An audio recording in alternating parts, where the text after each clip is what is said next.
ओम शांति। प्यारे भाई बहनों, बाबा की मुरली में एक शब्द आता है विराट रूप। वास्तव में दक्ष प्रजापति के पौत्र विवास्वान के दो पुत्र थे। विवास्वान के दो पुत्र थे, मनु मानव वंश के जनक और यमराज मृत्यु के देवता। दो पुत्र कौन थे? मनु मानव वंश के जनक के प्रतीक और यमराज जो थे वो मृत्यु के देवता थे।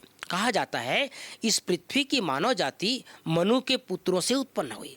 ब्राह्मण, क्षत्रिय, वैश्य और शूद्र उन्हीं से पैदा हुए।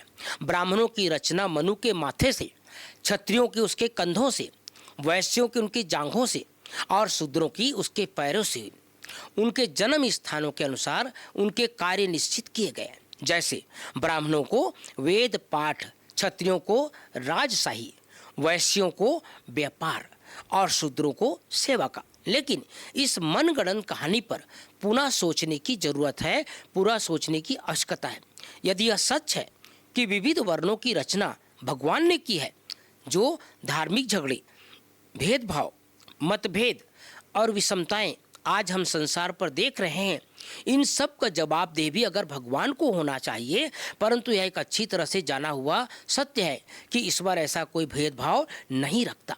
उसके लिए सभी मनुष्य समान हैं।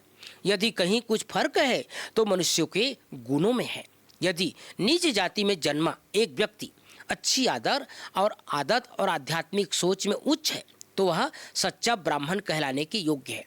इसी तरह यदि राजघराने का व्यक्ति चरित्र से नीच है और वह वास्तविक शूद्र है, इन चार वर्णों के साथ एक और वर्ण है देवताओं का।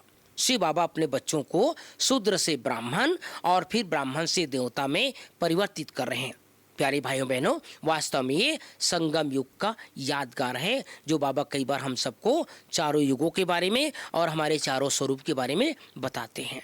ओम शांति, ओम शांति।